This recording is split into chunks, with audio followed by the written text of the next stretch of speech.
The pre-dawn darkness of the English countryside provided perfect cover as the team prepared for departure from Thornfield Castle.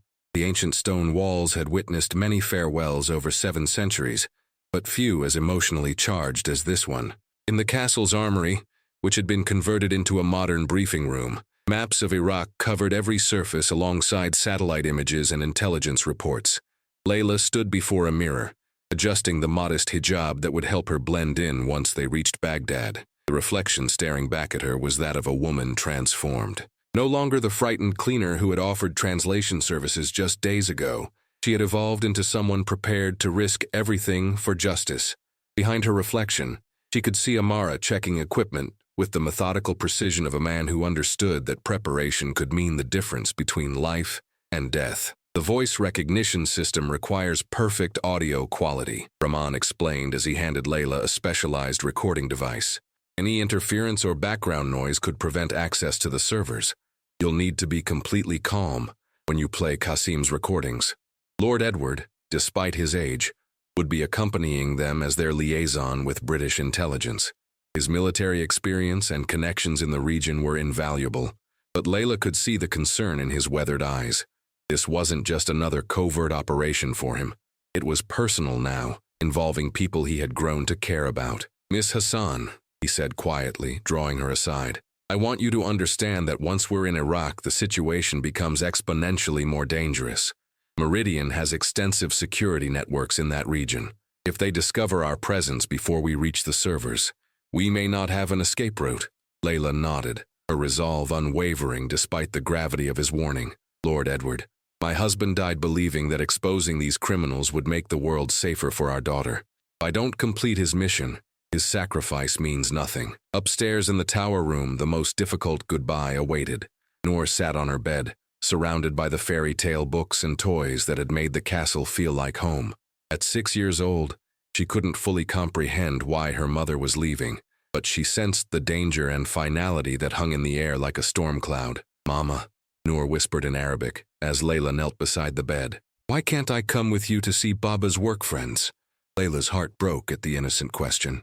She pulled her daughter close, breathing in the scent of her hair, memorizing the feeling of those small arms wrapped around her neck. "Habibi, Mama has to go help some people understand important things that Baba wanted them to know. But you get to stay here in this beautiful castle with the horses and the kind people who will take care of you."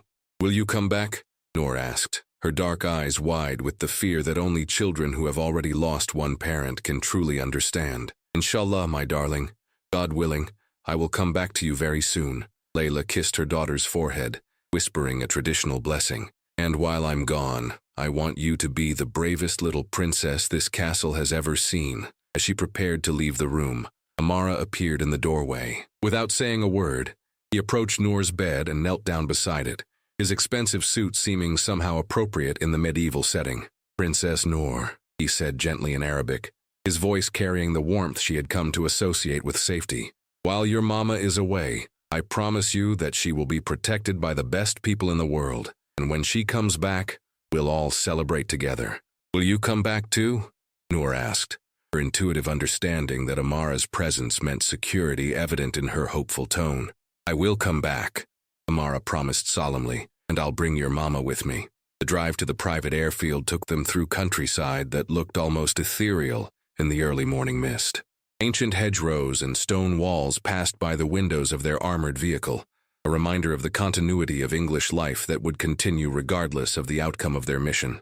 At the airfield, a sleek Gulfstream jet bearing diplomatic markings waited on the tarmac. The aircraft belonged to the British government, another indication of how seriously MI6 took this operation.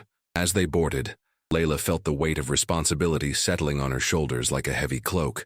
During the flight, as they crossed over Europe toward the Middle East, Amara found himself studying Leila's profile as she gazed out the window at the clouds below. The courage she was displaying went beyond anything he had witnessed in decades of high-stakes business negotiations. This wasn't about money or power.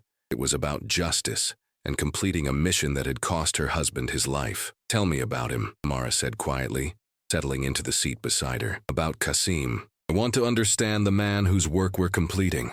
Leila's expression softened as she spoke about her late husband. He was gentle, but incredibly strong in his convictions. He believed that language could build bridges between cultures, that understanding could prevent conflicts. When he discovered what Meridian was doing, using business operations to fund terrorism, it violated everything he stood for. He paused, lost in memory. The last night we were together, he seemed troubled. He kept holding Noor longer than usual during her bedtime routine, recording those songs over and over until he was satisfied with them. I thought he was just being a perfectionist father. Now I understand he was creating the key that would eventually destroy his killers. He sounds like a man of honor, Amara observed. Noor is fortunate to have such a legacy. She was fortunate to have such a father, Leila corrected gently. But she deserves the chance to grow up safely, without the shadow of his enemies threatening her future. As the jet continued its journey toward Baghdad, both passengers understood that they were flying toward a confrontation that would determine not just the success of Qasim's final mission, but the shape of their own futures.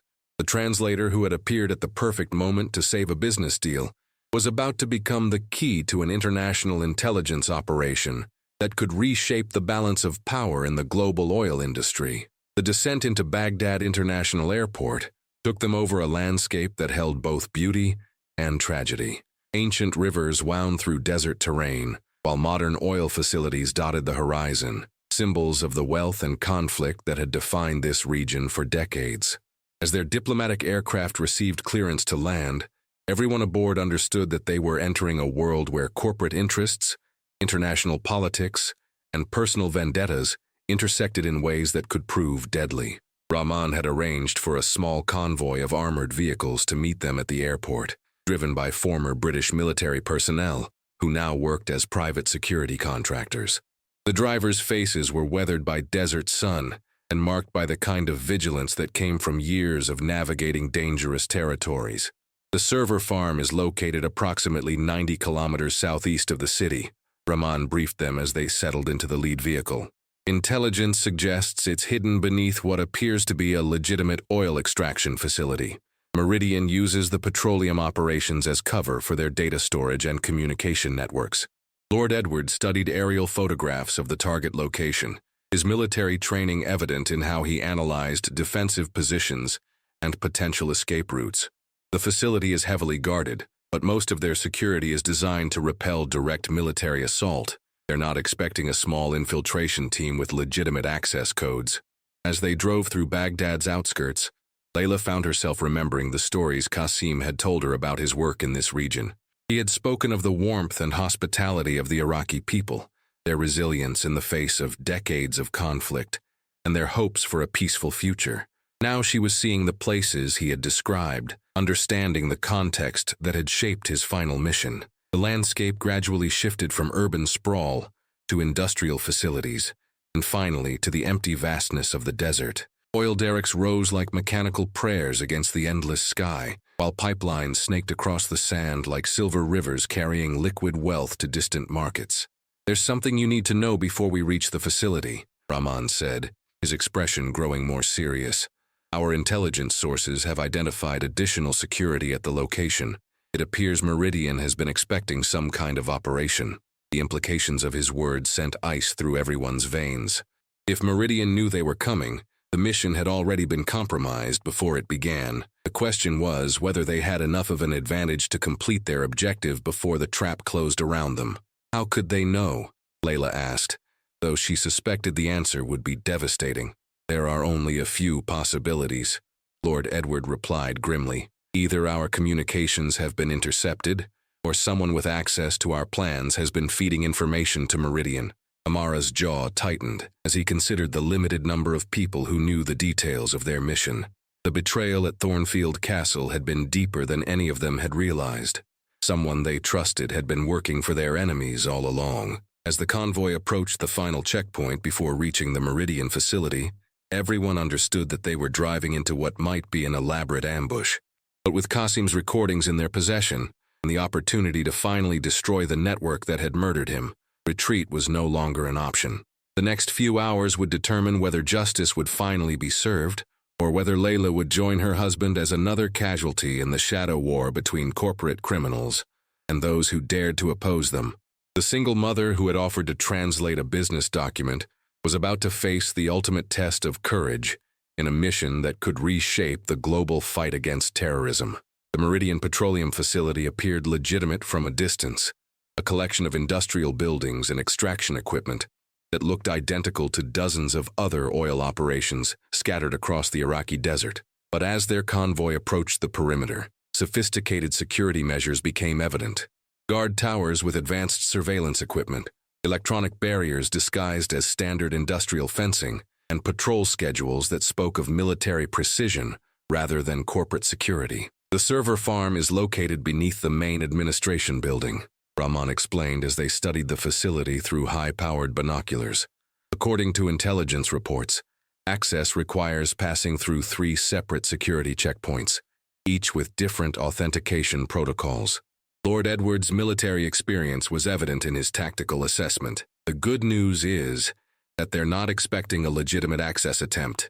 Most of their defenses are designed to repel hostile infiltration, not to stop someone with proper credentials and voice authorization. Leila clutched the specialized recording device containing Qasim's songs, understanding that these innocent lullabies were now the most important pieces of evidence in an international terrorism investigation. What happens if the voice recognition doesn't work? What if there's been some kind of technical change since Qasim recorded these?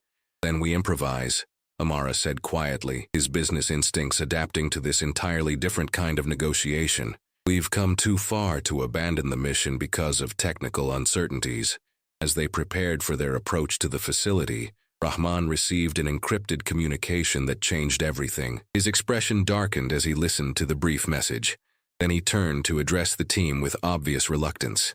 We have a problem. British intelligence has intercepted communications suggesting that Marcus Webb is already at the facility. He's been working with Meridian executives for much longer than we realized. The betrayal hit Amara like a physical blow. His oldest friend, the man he had trusted with his most sensitive business dealings, had been collaborating with their enemies throughout the entire crisis. Marcus hadn't just made a mistake in contacting Meridian about Leila's background. He had been deliberately feeding them information as part of a long-term conspiracy. How long? Amara asked, his voice deadly quiet. Possibly years. MI6 believes he may have been the one who originally identified Qasim as a threat to Meridian's operations. The implications were staggering. Marcus had potentially been responsible not just for the current danger, but for Qasim's murder 2 years ago. The man Amara had trusted as a brother had been orchestrating the destruction of innocent lives for corporate profit and personal gain. Sir, one of the security drivers interrupted urgently. We have movement at the facility, multiple vehicles arriving at the main entrance. Through their surveillance equipment, they watched as a convoy of black SUVs approached the Meridian facility. Among the figures emerging from the vehicles, they could clearly identify Marcus Webb, dressed in expensive desert clothing and moving with the confidence of someone who belonged there. He's meeting with someone, Lord Edward observed, adjusting the focus on their surveillance scope. That's Dr. Hassan Mansouri, Meridian's Regional Operations Director, and those men with the military bearing are probably the elimination team we were warned about. Leila felt her blood turn to ice as she realized the full scope of the trap that had been set for them. Not only did Meridian know they were coming, but they had assembled a team of professional killers to ensure that Qasim's mission would never be completed. We can abort, Rahman said, though his tone suggested he already knew what the response would be. Extract to a safe distance and call in official military support. No, Leila said with quiet determination. If we leave now, they'll destroy the servers and eliminate any evidence of their crimes. This may be our only opportunity to complete what Qasim started. Amara studied the facility layout one more time, his strategic mind working through the possibilities. What if we use Marcus's presence to our advantage? He knows us. He knows our methods. But he doesn't know that we know about his betrayal. You're suggesting we walk directly into their trap? Lord Edward asked, though there was admiration in his voice for the audacious plan. I'm suggesting we spring our own trap first, Amara replied. Marcus expects us to try stealth infiltration. He won't expect us to arrive openly, as if we're here for a legitimate business negotiation. The plan that emerged was both simple and terrifyingly risky. They would approach the facility as if conducting a normal business meeting, using Amara's reputation and Marcus's presence to gain access to the administrative building. Once inside, they would locate the server room and use Qasim's recordings to download the evidence that would destroy Meridian's criminal network. The obvious flaw in the plan was that once they revealed their true purpose, they would be trapped inside a heavily guarded facility surrounded by armed mercenaries. Success would depend on speed, surprise, and the hope that British intelligence could provide extraction support once they had achieved their objective.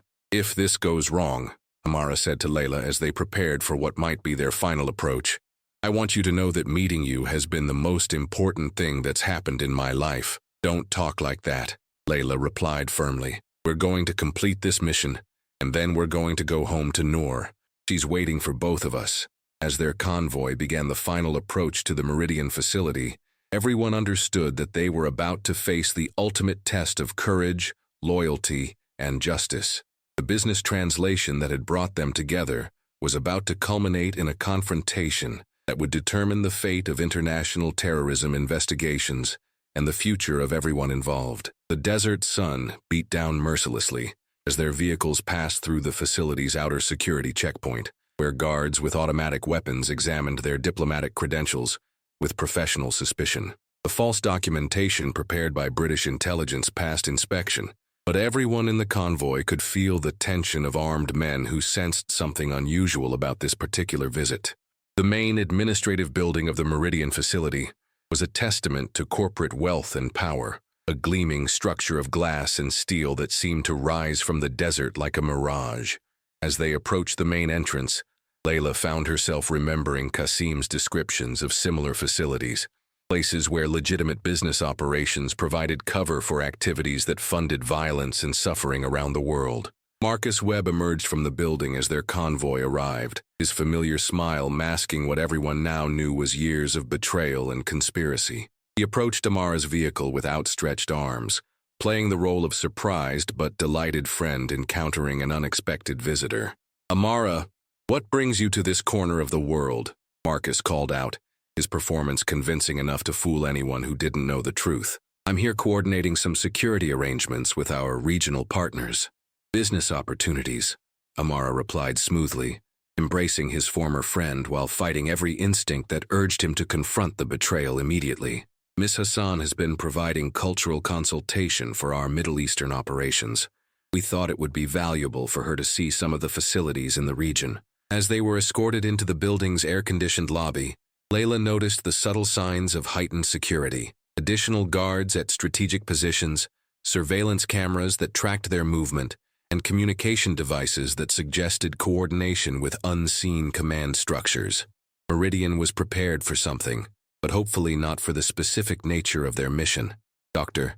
Hassan Mansouri appeared with the punctuality of a man accustomed to controlling every aspect of his environment.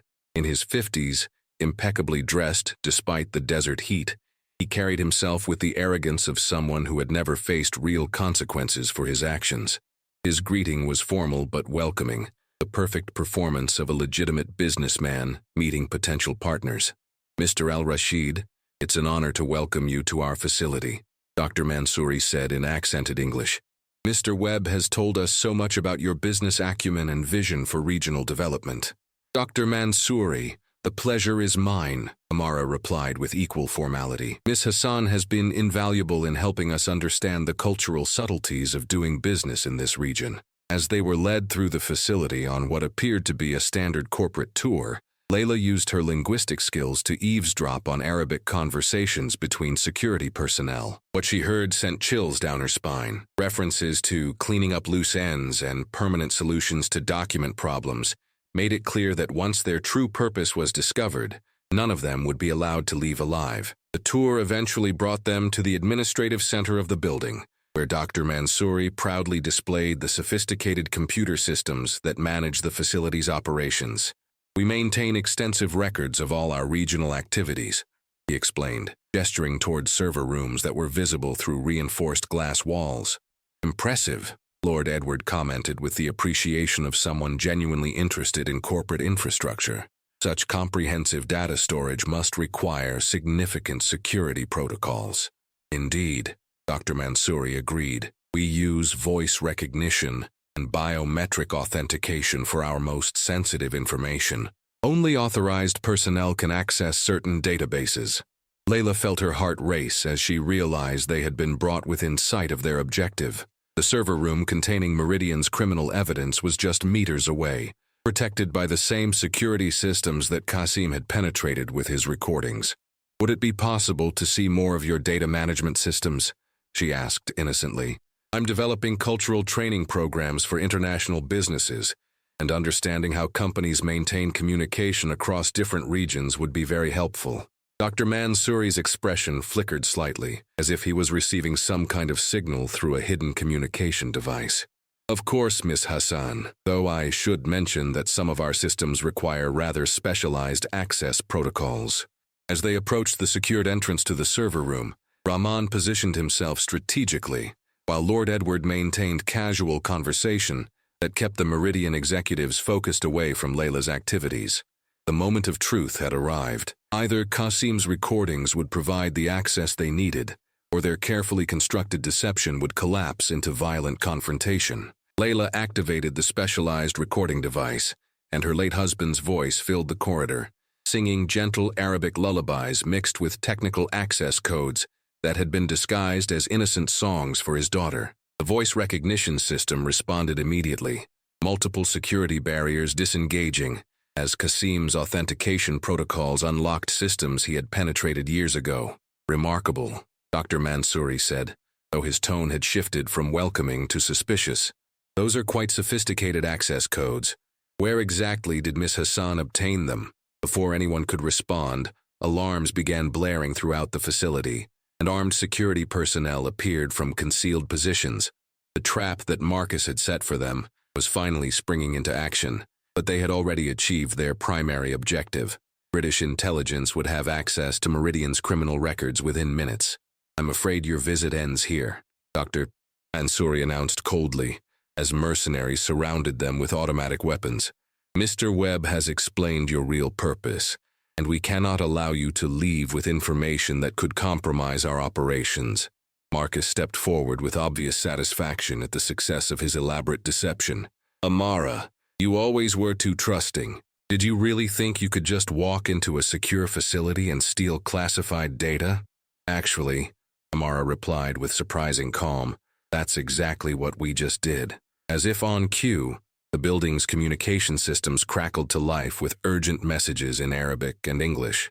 British and American military forces were surrounding the facility, international arrest warrants were being executed, and satellite surveillance had documented everything that had transpired inside the building. The single maid who had offered to translate a business document had just completed the most important intelligence operation in recent Middle Eastern history. But first, they had to survive the next few minutes, as desperate criminals realized their entire network was collapsing around them.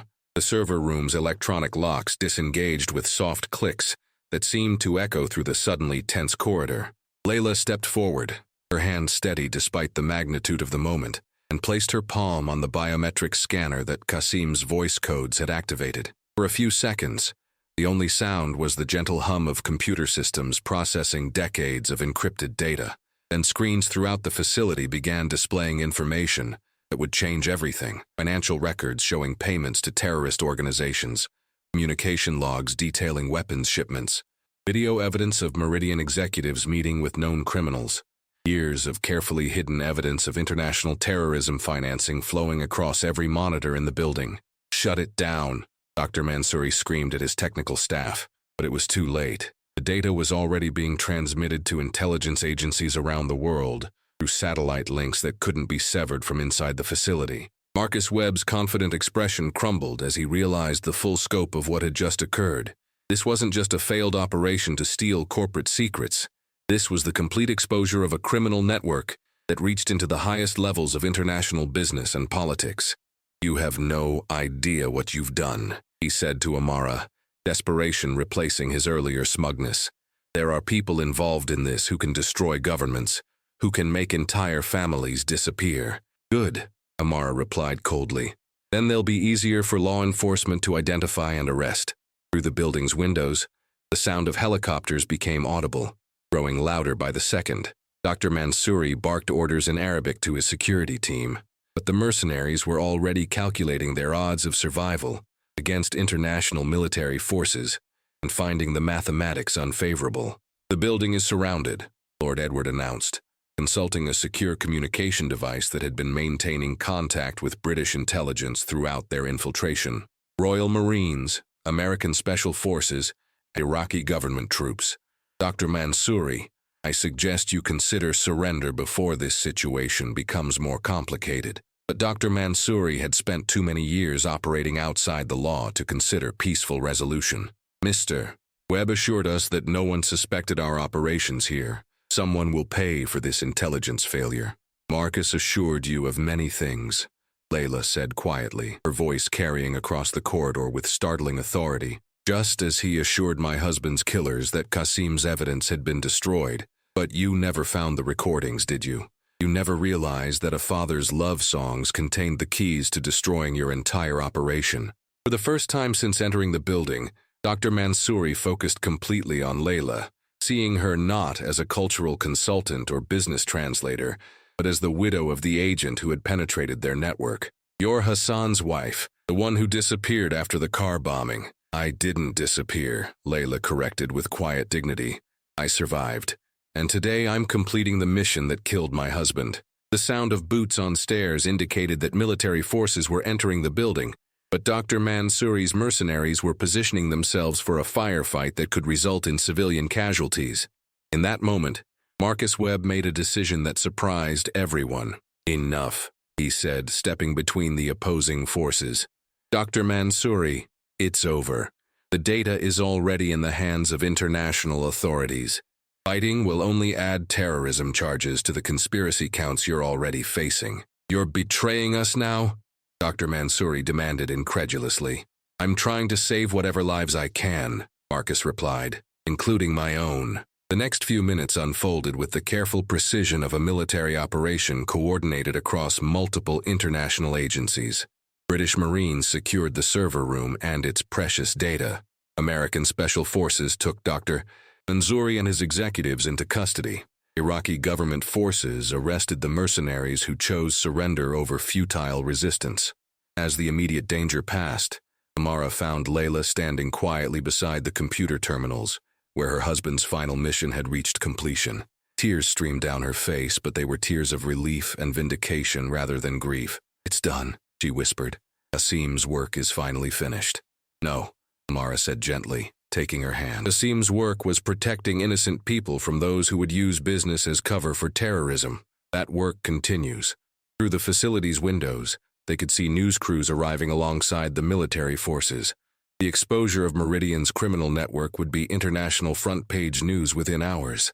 But for Leila, the most important audience was a 6-year-old girl waiting in an English castle for her mother to come home. As they were escorted from the building by British military personnel, Marcus Webb approached them under guard, his expression carrying genuine remorse for perhaps the first time in years.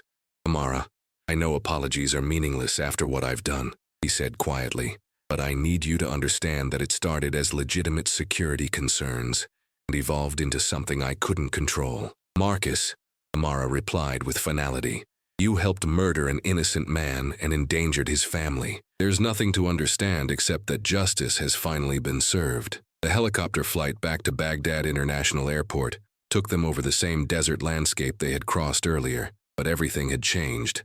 The facility that had been the hub of an international criminal conspiracy was now a crime scene under military control.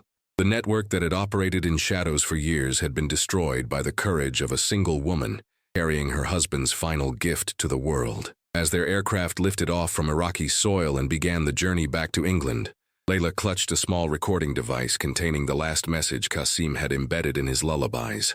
Not access codes or intelligence data, but a simple declaration of love for his wife and daughter, recorded before his final mission, with the knowledge that he might not survive to say the words in person. My beloved Leila and precious Noor, his voice whispered through the aircraft's speakers as they flew toward home. If you are hearing this, then the mission succeeded and our family is finally safe. Live fully, love completely, and know that every star in the sky carries my love for you both. The tears that fell were cleansing rain after years of drought, washing away the fear and uncertainty that had shadowed their lives since Qasim's death. The translator who had appeared at the perfect moment to save a business deal had completed a journey that transformed her from victim to hero, from refugee to the woman who helped destroy international terrorism. But the most important transformation was still ahead, as she prepared to reunite with her daughter and build a new life with a man who had risked everything to protect what mattered most. The Thornfield Castle had never looked more beautiful than it did in the golden light of late afternoon, as their helicopter settled onto the estate's private landing pad. Ancient stones warmed by centuries of English sun seemed to glow with welcome.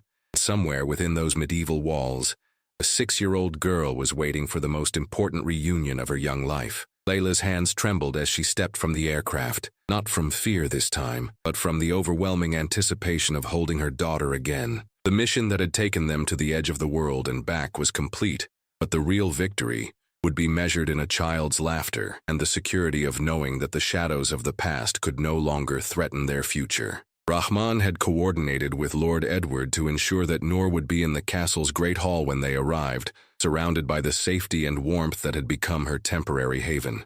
As they approached the massive oak doors that had welcomed travelers for 7 centuries, they could hear the sound of a little girl practicing piano, her tentative fingers picking out a melody that spoke of hope and perseverance.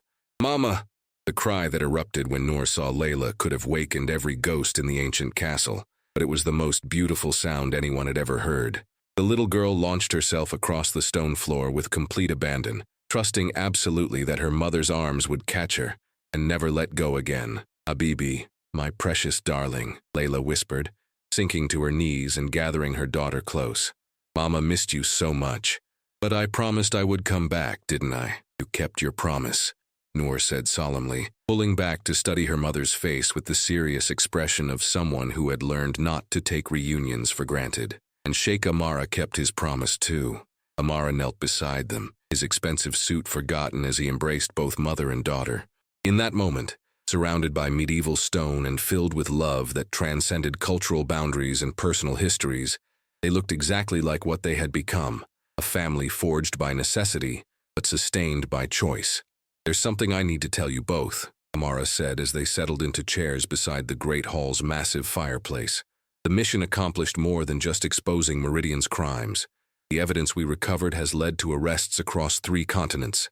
The people who hurt your father, Noor, can never threaten anyone again." "Does that mean we can go home?" Noor asked hopefully. "Can we go back to our apartment in London?"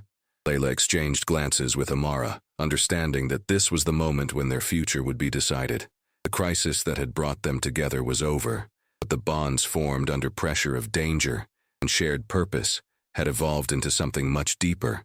"Actually, Princess Noor," Amara said carefully, "I was hoping you and your mama might consider making your home somewhere new, somewhere we could all be together as a family." The castle's ancient walls had witnessed many proposals over the centuries, but few as important as the question hanging in the air between them. This wasn't just about romantic love, though that was certainly present. This was about choosing to build something lasting from the fragments of loss and the hope of new beginnings.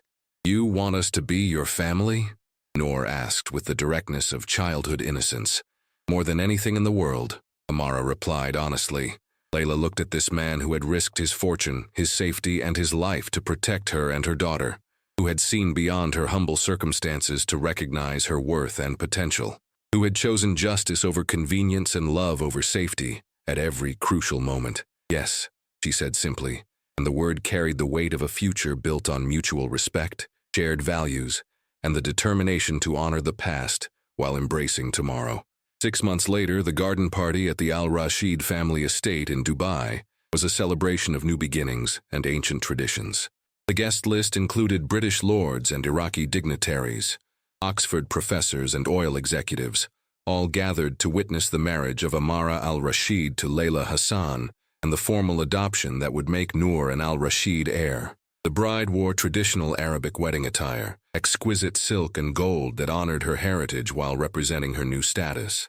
But she also wore a simple locket containing Qasim's photograph, a reminder that love doesn't end with death, but expands to make room for new love when hearts are brave enough to trust again. "Baba would be happy," Noor announced solemnly as she scattered flower petals before her mother's procession.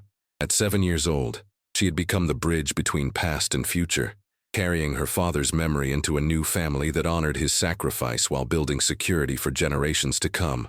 The ceremony itself was conducted in both Arabic and English, acknowledging the cultural complexity of their union, while emphasizing the universal values that had brought them together: justice, courage, protection of the innocent, and the belief that love could triumph over hatred. As they exchanged vows beneath desert stars, Leila found herself thinking of the chain of events that had led to this moment. The Translator, a desperate businessman, a widow's courage, and a child's need for security had combined to create something beautiful from circumstances that had seemed hopeless. "Do you promise to love and protect this family?" the Imam asked Amara. "Through prosperity and hardship, in times of peace and times of trial?"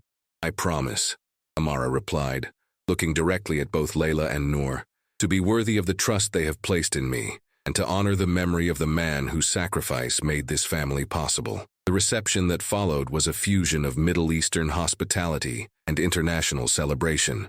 Diplomats mingled with oil workers, intelligence officers danced with university professors, and throughout the evening, the story spread of how a hotel cleaning woman had helped destroy an international terrorism network through nothing more than courage, linguistic skills, and a father's love songs. Late that evening, as the last guests departed and the estate settled into peaceful quiet, Leila found herself on a balcony overlooking gardens, where fountains played in moonlight and palm trees whispered in desert breezes. This was her life now: luxury beyond imagination, security she had never dreamed possible, and love that honored her past while promising a future filled with hope. "Any regrets?" Amara asked, joining her at the balcony's edge. "Only one," Leila replied thoughtfully. "I wish Qasim could have seen this, could have known that his daughter would grow up safe and loved, that his final mission would succeed beyond anything he could have imagined." "He knows," Noor's voice said from the doorway, where she stood in her silk pajamas, temporarily unable to sleep because of excitement and celebration. "Mama, remember what you always tell me? The people we love never really leave us. They just love us from a different place." As the three of them stood together under stars that stretched across the desert sky, they formed a picture of family that transcended traditional boundaries. A billionaire sheikh who had learned that some things were more valuable than money, a widow who had transformed grief into justice, and a little girl who carried her father's courage into a future where she would never doubt her worth or safety. The single maid who had spoken up in a moment of crisis had become the matriarch of a family built on honor, sustained by love, and dedicated to protecting others the way they had been protected in their darkest hours. The translation services that had begun as a financial necessity had evolved into a lifetime of bridging cultures and building understanding across boundaries that had once seemed impossible to cross. In the months and years that followed, the al-Rashid family would establish foundations to support widows and orphans displaced by violence, create scholarship programs for refugees seeking education, and fund international efforts to combat terrorism financing. Qasim's legacy lived on not through revenge or hatred, but through building a more just and secure world for future generations. The small office that Leila established within the al-Rashid business complex became a hub of international activity. As director of the Qasim Hassan Foundation for Peace and Justice, she coordinated efforts to combat terrorism financing while providing support for families affected by political violence. "Mama," Noor said one afternoon, entering the office after classes at Dubai International School, "my teacher says you're famous. She says you helped catch very bad people."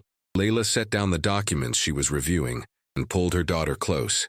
At 8 years old, Noor was growing up bilingual and bicultural, equally comfortable discussing homework in English and family traditions in Arabic. She had her father's gentle curiosity and her mother's determined spirit. "Your teacher is right, Habibi," Leila replied carefully, "but being famous isn't what matters. What matters is that we helped make the world a little bit safer for other families like ours." "Like the families in our scholarship program?" Noor asked, referring to the Foundation's initiative that provided education support for refugee children across the Middle East. "Exactly like that." Amara appeared in the doorway, his business suit traded for casual clothes as he prepared for their weekly family dinner tradition. Despite his global responsibilities, he had learned to prioritize the small rituals that made their unconventional family feel grounded and secure. "How was school today, Princess?" he asked, lifting Noor into his arms with the easy affection that had developed naturally over their months together. "We learned about heroes in history class," Noor announced proudly. "I told everyone that my mama and Amara Papa are real heroes, not just story heroes."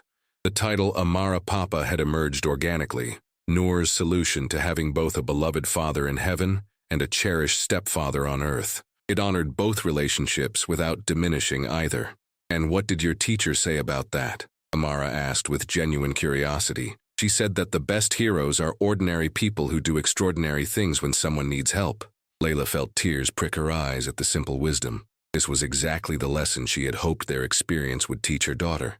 That courage wasn't the absence of fear, but the decision to act despite it. That evening, as they shared dinner on the terrace overlooking Dubai's glittering skyline, Noor made an announcement that surprised both adults. "I want to learn more languages," she said seriously. "Like Mama knows. I want to help people understand each other better." "Which languages?" Leila asked, though she suspected she already knew the answer. "French, because some of the refugee children at our foundation speak it, and Farsi, because Mrs. Amani at school says it's beautiful, and maybe Spanish, because the world is big and people need help everywhere." Amara exchanged a meaningful glance with Leila. Their daughter was developing the same instincts that had made Leila such a gifted translator. The understanding that language was a bridge between cultures, a tool for building understanding rather than barriers.